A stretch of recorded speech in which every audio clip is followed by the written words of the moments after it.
So you need to deal with the US tax system, but you don't have a social security number.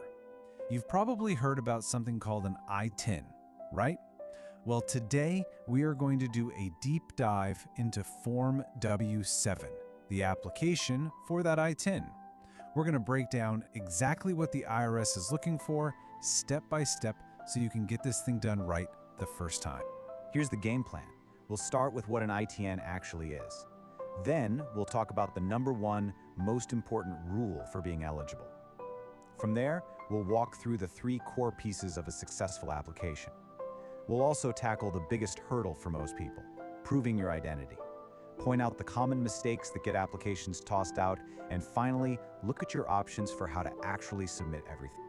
All right, first things first. Before we even get into what an ITIN is, it's really important to understand what it's not. It is not a general ID. Think of it like a very specific key, one that's designed to unlock just a single door, the US tax system. So let's just boil this all down to one simple question. Do you have a requirement to file US taxes, but you can't get a social security number? If you're nodding your head right now, then yep, you are in exactly the right place. You know, the official IRS definition really tells you everything. An ITIN looks like a social security number. It's got 9 digits, but that's pretty much where the similarities end. Its one and only job is for tax processing. It's basically the hook that the IRS hangs your file on when there's no SSN available. And this is where we need to draw a really clear line in the sand. An ITIN does not, I repeat, does not authorize you to work in the US. It doesn't make you eligible for Social Security benefits. It is a tool for the IRS, and that's it. You know, getting this distinction right from the get-go is absolutely critical because almost every misunderstanding about ITINs comes from this exact point.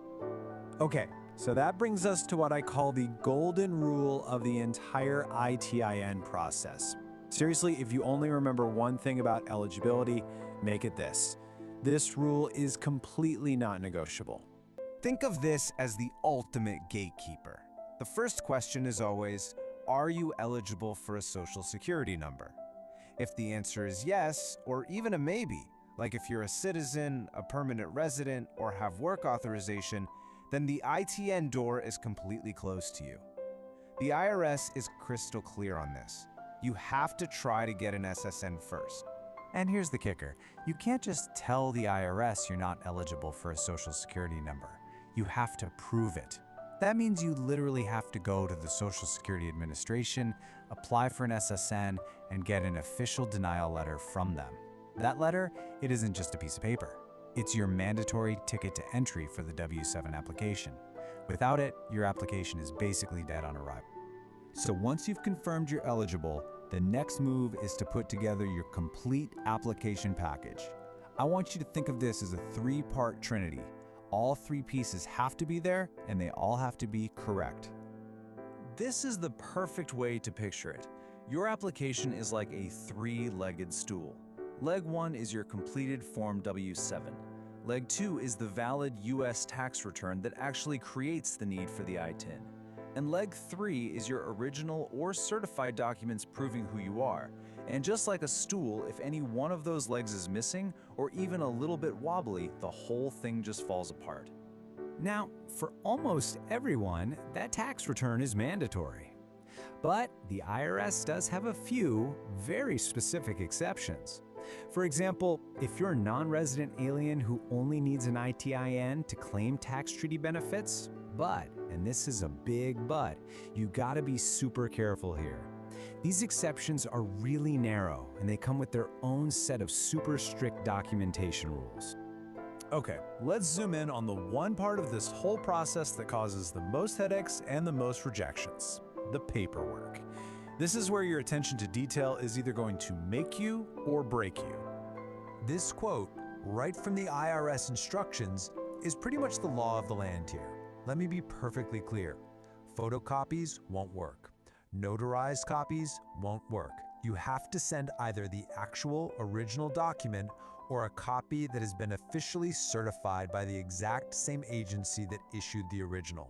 There are no shortcuts on this. So, the IRS gives you a list of 13 possible documents you can use. things like a national ID card, a birth certificate, maybe a driver's license. But out of all of them, there is one document that stands head and shoulders above the rest as the MVP of your application, your passport. And here's why that's such a big deal. If you use any of the other documents, you usually have to send in at least 2 of them to prove both who you are and your foreign status. A valid passport, though, it does both jobs all by itself. It's the ultimate shortcut, which makes it the simplest and, honestly, the most powerful document you can possibly use. But hold on, because here is a weird little rule that trips a lot of people up. If you're applying for an ITIN for your dependent, and you look in their passport and there's no US date of entry stamp, well, that passport is suddenly no longer a standalone document. For that specific case, you'll need to send an extra proof, like medical or school records, to show that they are a resident in the US.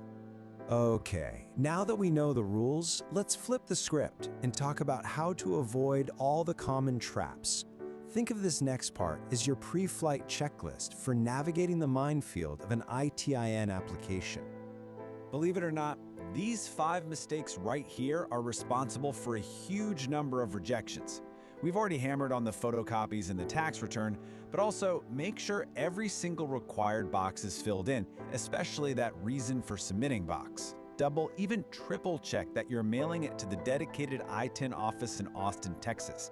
And finally, the signature. Each person has to sign their own form. You can't sign for your spouse, for example, unless you have an official power of attorney. All right, so you've got your application trinity assembled. Everything's been double-checked. Now you've got one last choice to make.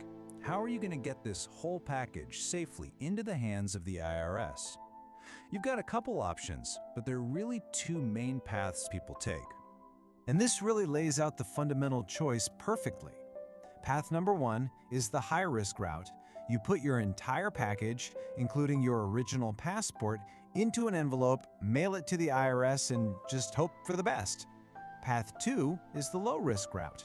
You work with something called a certifying acceptance agent. So, a certifying acceptance agent, or a CAA, is someone the IRS has officially authorized to help people with ITIN applications. And the number one benefit here is enormous.